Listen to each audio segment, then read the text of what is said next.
Hello tout le monde, cette vidéo est un petit peu particulière car j'avais vu Suzume au cinéma en avant-première le 11 avril 2023 et j'avais tourné une vidéo dans la foulée.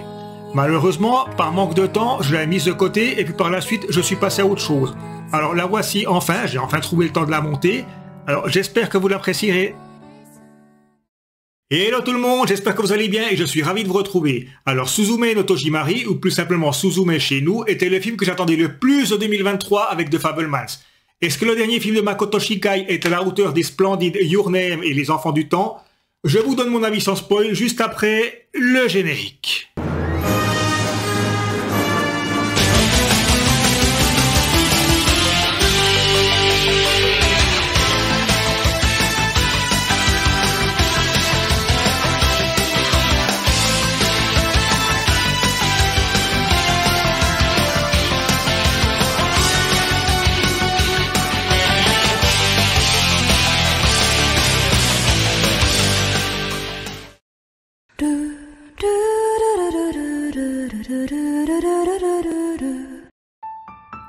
Normalement j'aborde ça en fin de vidéo, mais si le contenu de ma chaîne vous plaît, eh ben, n'hésitez pas à vous abonner, à partager, à mettre le petit pouce, voire même un commentaire si le cœur vous en dit. Ça me fait extrêmement plaisir, ça me motive à faire de nouvelles vidéos, et en plus ça aide à faire connaître la chaîne. Donc voilà, n'hésitez pas, la partie chiante autopromotionnelle est terminée, maintenant on va parler de Suzume.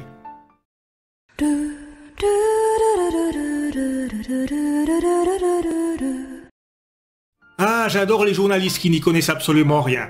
Vous vous rappelez quand Hayao Miyazaki, ses films ont commencé à sortir en Europe, on l'a appelé le Walt Disney nippon. Alors que Hayao Miyazaki et puis Walt Disney, je regrette, mais c'est absolument rien à voir, c'est vraiment très différent. Et puis en 2016, quand Makoto Shinkai, donc il y a eu le carton avec Your Name, qu'est-ce qu'on a dit? Ah, c'est le nouveau Hayao Miyazaki. Je suis désolé, mais là aussi c'est une grosse connerie. Les films de Shinkai et Miyazaki ne visent pas du tout le même public.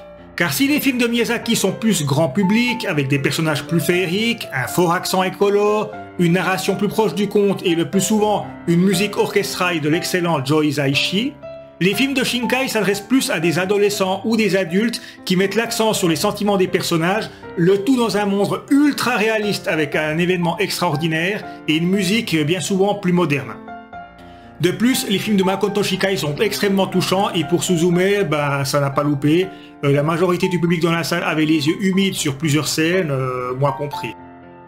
Bref, pour résumer, un film de Makoto Shinkai et un film d'Hayao Miyazaki, ils sont extrêmement différents, même si pour Suzume, vous le verrez un petit peu plus tard, il y a quand même quelques petites allusions au film justement d'Hayao Miyazaki.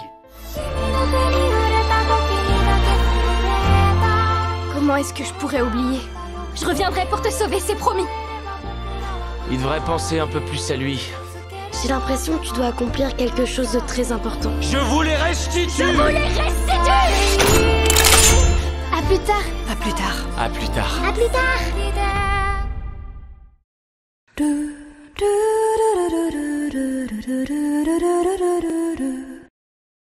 Alors comme beaucoup de monde, j'ai découvert Makoto Shinkai grâce à Your Name ici. Je l'ai découvert sur DVD parce que malheureusement il n'est pas sorti dans les salles de cinéma en Suisse. Donc une fois, en regardant justement dans l'eBay, j'ai vu qu'il y avait ce film.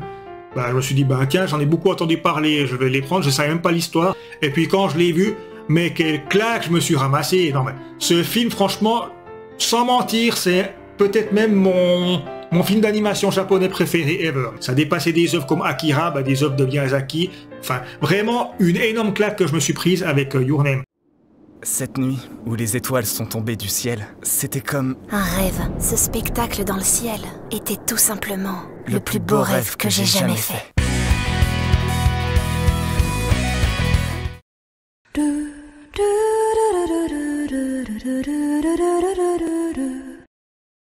Ensuite, bien entendu, bah, comme je suis quelqu'un de plutôt passionné, bah, je me suis intéressé à Makoto Shinkai. Alors c'est là que j'ai découvert qu'il avait commencé en travaillant donc, comme graphiste chez Falcom. Falcom, un studio donc, de jeux vidéo dont j'ai dit le plus gros bien. Il n'y a qu'à revoir les tests de Is9 et Is8 que j'ai déjà fait sur cette chaîne.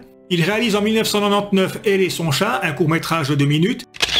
Petite rectification, Elle et son chat dure un peu moins de 5 minutes. Il est en noir et blanc et Makoto Shinkai a réalisé uniquement sur son temps libre. Puis il quitte Falcom et s'attelle à la réalisation de son premier film, donc The Voice of a Distant Stars en 2001. Alors ce film, il a la particularité d'avoir été réalisé par Makoto Shinkai tout seul. Oui, Ce court-métrage, donc qui fait 25 minutes, il l'a réalisé entièrement tout seul. Le dessin, le storyboard, des animations, il a tout réalisé tout seul. Suite à cela, il va réaliser La Tour au-delà des nuages. Alors cette fois, Makoto Shinkai sera entouré d'autres personnes, puisqu'ils seront 8 pour réaliser le film, hormis les acteurs donc, qui ont doublé les personnages.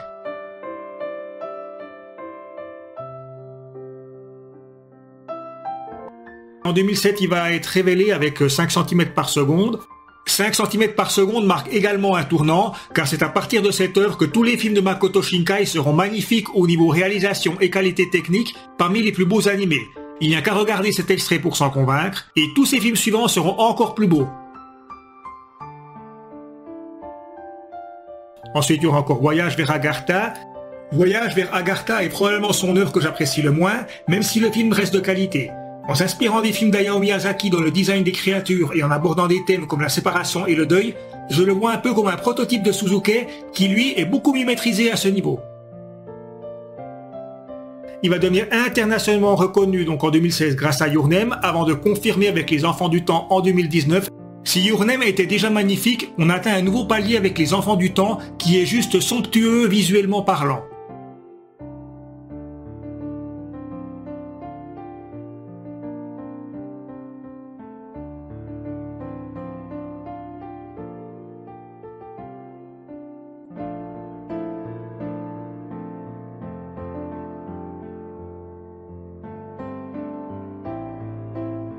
Bref, quand je vous dis que je suis un fan de Makoto Shinkai, je mens pas, la preuve, il m'en manque juste de Garden of Words, mais sinon tout ce qui est sorti ici, je le possède. Je passe volontairement sous silence ces courts-métrages comme The Smile ou Dareka no Manazashi, qui sont facilement trouvables sur YouTube en sous-titré français ou en bonus sur les DVD. Donc quand je vous dis justement que Suzume était le film que j'attendais le plus en 2023 avec The Fabelmans, c'était pas du chiquet.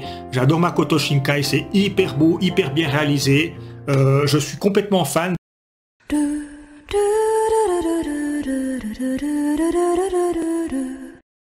Quand Les Enfants du Temps sont sortis, donc en 2019 en Europe, le problème c'est qu'il n'y a pas eu de sortie officielle en Suisse romande, donc la partie francophone, il n'y a eu que 2 salles qui l'ont diffusé. 2 salles et en plus c'était juste 2 ou 3 séances. Alors la séance la plus proche de chez moi c'était à Genève, c'est quand même un bout par rapport à où j'habite. Alors rien à battre, j'y suis allé, j'avais adoré Les Enfants du Temps. Même si je dois reconnaître que Les Enfants du Temps, il est quand même aussi un cran en dessous de Your Name. Mais bon, c'était toujours hyper bien réalisé. Enfin, peut-être même Les Enfants du Temps peut-être encore mieux réalisé. Alors que déjà la barre était extrêmement haute pour Your Name. Et aussi au niveau de l'animation. Suzume est sorti en novembre 2022. Et autant dire qu'il a tout raflé sur son passage. C'est le 9e plus gros succès de l'histoire au Japon. Et il a même battu Avatar 2 au box-office nippon. Par contre, bien entendu, il a fallu attendre avril 2023 pour que le film sorte enfin chez nous et aussi chez nos voisins français et belges. Le film a eu droit à une sortie donc en Suisse romande, donc j'ai pu aller voir le film. Alors, je suis allé le voir dans une salle où j'ai pas l'habitude d'aller. Donc il était en VO sous-titré, sans rien de spécial, ni IMAX, ni rien du tout. Avec un prix, je sais pas si vous le voyez là, et oui, 42 balles pour 2 salles, donc 21 francs la place, 21 €. Autant vous dire que j'avais de très très grosses attentes sur ce film.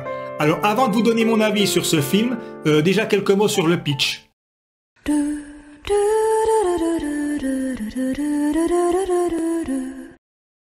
Alors Suzume est une jeune fille de 17 ans qui habite donc dans une petite ville sur l'île de Kyushu, donc c'est l'île la plus au sud du Japon. Un jour, Suzume rencontre un homme qui dit voyager à la recherche d'une porte. Décidant de le suivre dans les montagnes, elle découvre une porte délabrée trônant au milieu des ruines, seul vestige ayant survécu au passage du temps. Alors c'est à partir de là que va commencer un road trip pour Suzume qui va devoir se rendre aux 4 coins du Japon pour fermer justement toutes ces portes. C'est pas possible! Je peux pas le croire! Ah! Qu'est-ce que tu fais? Faut bien refermer cette porte, non? Quand les émotions disparaissent dans les endroits abandonnés, les portes s'ouvrent. Je vous les restitue! Je vous les restitue!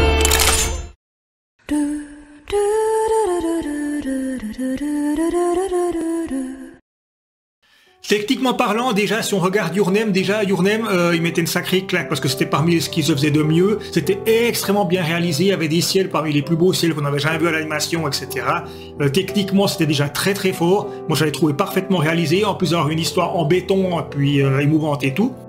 Avec Les Enfants du Temps, on est encore augmenté d'un cran. Et pour Suzuki, ben c'est simple, on est encore un cran au-dessus des Enfants du Temps qui lui mettaient encore un cran au-dessus de Your Name. C'est simple, pour moi Suzuki c'est peut-être le plus bel animé jamais réalisé à ce jour. Ou en tout cas si c'est pas le plus beau, un des plus beaux. Avec son style toujours extrêmement réaliste, des cieux magnifiques. Comme vous l'avez remarqué, au lieu de dire Suzume, j'ai dit 2 fois Suzuki. Est-ce que c'est parce que j'avais tourné la vidéo à chaud et sans script? Mais jusqu'à la fin de la vidéo, je vais dorénavant toujours l'appeler Suzuki et je tiens à m'en excuser. Si graphiquement c'est vraiment un sans faute, au niveau de la musique qui est toujours signée par Hadwims, alors je l'ai trouvée moins percutante et moins marquante qu'en Your Name ou Les Enfants du Temps. Mais bordel, mais qu'est-ce que c'est beau! Bon, dans ce film, on va quand même retrouver les bases de Makoto Shinkai. Donc déjà, comme je l'ai dit, les ciels, ils sont toujours magnifiques. C'est sûrement les plus beaux ciels qu'on voit de toute l'histoire de l'animation. On voit aussi beaucoup de trains. Il y a toujours cet hyper-réalisme au niveau des dessins. Plus une réalisation, comme toujours, qui est excellemment bien faite. Et puis des personnages qui sont projetés donc dans une aventure en quelque sorte inattendue, auxquels eux seuls peuvent apporter donc une conclusion. Alors bon, ce film, c'est peut-être le plus sombre et puis le plus dramatique de Makoto Shinkai, mais c'est aussi paradoxalement peut-être le film le plus drôle, parce qu'il y a aussi beaucoup d'humour dans le film. Ne serait-ce que, bon, on le voit dans la bande-annonce, donc je spoile rien, le jeune homme que Suzuki va accompagner, il va se retrouver transformé en chaise pendant une partie du métrage. Alors, ça paraît complètement débile quand je dis comme ça, mais au fait, ça marche extrêmement bien. Enfin, vous verrez le film par vous-même, franchement, ça pose aucun problème. Alors c'est pas Your Name 3, même si on retrouve la patte Makoto Shinkai tout en voyant aussi quelque chose d'un petit peu différent. Alors déjà, le film dans sa structure, il est déjà différent de par exemple Your Name ou Les Portes du Temps. Il se rapproche plus de Voyage vers Agartha, puisqu'en quelque sorte c'est un road trip. Donc effectivement, Suzuki va devoir se rendre à travers tout plein d'endroits du Japon justement pour refermer ses portes. À travers ça, donc ça fait aussi office de voyage initiatique, on peut dire d'émancipation, de passage à l'âge adulte, enfin des thèmes un peu nouveaux pour Makoto Shinkai. Disons l'aspect romantique est un peu mis de côté par rapport à ses précédentes œuvres. Je trouve que les personnages secondaires sont extrêmement bien développés, ils sont tous attachants, ils ont tous une histoire, on prend le temps de développer justement les personnages. Et puis c'est vraiment quelque chose que j'ai beaucoup apprécié. Il y a comme toujours aussi une petite part de fantastique dedans, justement avec ces fameux sports, mais ça reste toujours ancré dans un monde qui est extrêmement réaliste. Il y a aussi une notion qui est très importante, c'est la notion de deuil, et puis de famille. Quand vous verrez le film, vous comprendrez. Alors oui, dans les précédents films, il y avait aussi des catastrophes naturelles, sauf que cette fois, Makoto Shinkai s'est intéressé sur des catastrophes naturelles qui ont réellement eu lieu. Déjà, les villes et villages qui sont abandonnés au Japon, c'est une réalité. Et puis on va parler donc des tremblements de terre aussi qui viennent plusieurs fois. Et puis quand on parle de la date, je crois si j'ai pas de bêtises, c'est le 11 mars 2011. En fait pour les Japonais c'est un peu le 11 septembre à eux. Le 11 mars 2011, c'est la catastrophe, donc le tremblement de terre qu'il y a eu donc dans l'océan. Ça a fait un tsunami de 40 mètres qui a complètement ravagé toute une côte du Japon et qui a aussi provoqué la catastrophe de Fukushima. Il y a eu, je crois, 20 000 morts, 15 000, 20 000 morts, et puis des kilomètres carrés complètement ravagés par le tsunami, parce que un tsunami, là, c'est pas juste un tremblement de terre, ça s'écroule, là, c'est carrément, ça a emporté les baraques, il y avait des images à l'époque, il restait vraiment plus rien, tout était rasé. Et puis justement, pour lui, Makoto Shinkai avait dit que on pouvait enfin en parler, parce que le traumatisme au Japon, il est toujours présent. Il y a cette notion de deuil, de famille par rapport à... Je peux pas en vous en dire plus. Je pense qu'en voyant le film, vous comprendrez que quand il referme les portes, il y a toute une symbolique là derrière. Donc, comme toujours, les films de Makoto Shinkai, ça s'adresse donc à des adolescents, voire des adultes. Mais c'est par rapport aux thématiques, à ce que le film véhicule justement, qu'on sent qu'il faut avoir déjà une certaine maturité pour comprendre le film.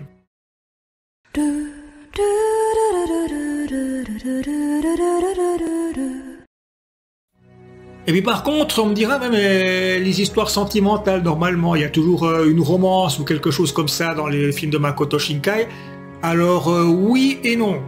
On va dire qu'en fait, il n'y a pas d'histoire. On peut pas vraiment dire que c'est une histoire d'amour, on peut dire que c'est un amour naissant, voilà, si je peux dire en quelque sorte ce qui va se passer dans ce film. Et puis bon, malgré cela, même si le film il essaie quand même de se démarquer, comme je le dis, on reconnaît quand même la patte Makoto Shinkai, même si le film apporte aussi des différences. C'est pas un Your Name 3 par exemple. Assez étonnamment, dans ce film, donc Makoto Shinkai avait reconnu quand même qu'il aimait beaucoup le travail d'Hayao Miyazaki, que c'était même une source d'inspiration.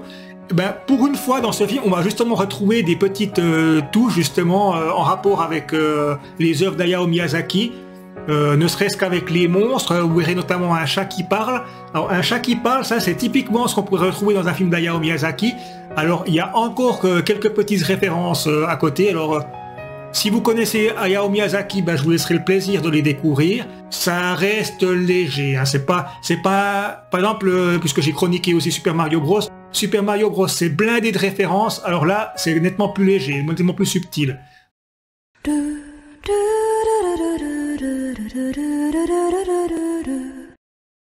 Alors, qu'est-ce que j'ai pensé de Suzuki?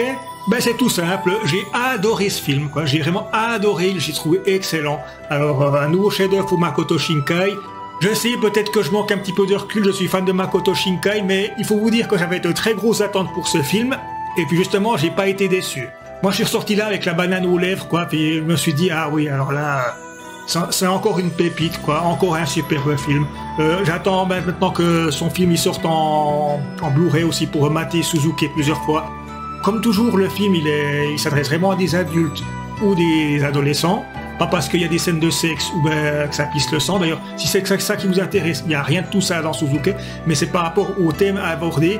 Et puis bon, bordel, qu'est-ce que c'est émouvant. Je m'attendais quand même à être ému, je connais quand même le bonhomme. En ce qui me concerne, j'ai pas la larme facile, mais moi j'ai aussi pleuré par rapport à certaines scènes. J'ai remarqué que j'étais de loin pas le seul dans la salle, parce que déjà bon, ma chérie, elle, c'est un peu La Fontaine comparé à moi. À un moment, elle s'est mise à moucher. Je crois que depuis qu'on avait regardé Hachi, c'était pas arrivé, les grosses larmes. La femme qui était à ma gauche, donc elle, j'ai reconnu tout de suite parce que comme elle voulait pas ficher en l'air son maquillage, elle avait des mimiques assez spéciales pour s'essuyer les yeux. Et puis même, pour certaines scènes assez éclairées, je regardais, j'ai vu des gens qui sortaient leurs mouchoirs, qui passaient leurs bras comme ça. Je crois que c'était encore pire que pour Titanic, parce que quand j'avais vu Titanic au cinéma, je me rappelle à l'époque la fameuse scène avec Leonardo Glouglou, si vous voyez à quoi je fais allusion. Ben, je pense qu'il y a certaines scènes dans Suzuki, ben, la même chose, il y avait plus de la moitié de la salle, en tout cas, qui avait au moins l'œil humide, voire même des larmes, quoi. Et puis, bon, bah, comme toujours, l'histoire est magnifique, la réalisation, elle est au top. Makoto Shinkai, vraiment, il arrive encore à transmettre des émotions fortes dans ses films. Et puis, c'est aussi pour ça que c'est beau, quoi. C'est extrêmement bien réalisé, et en plus, ça véhicule des émotions, des messages forts. Enfin bref, comme je vous l'ai dit, j'ai adoré ce film. Pour moi, c'est un 5 étoiles sur 5. C'est un nouveau chef-d'œuvre, même si Your Name est légèrement supérieur selon moi. Si vous aimez l'animation, franchement, si vous êtes un petit peu peut-être, ouais, on va dire en tout cas adolescent, donc pour pouvoir quand même comprendre le film et puis être marqué par les thèmes qu'il véhicule, bah, allez-y, quoi, tout simplement.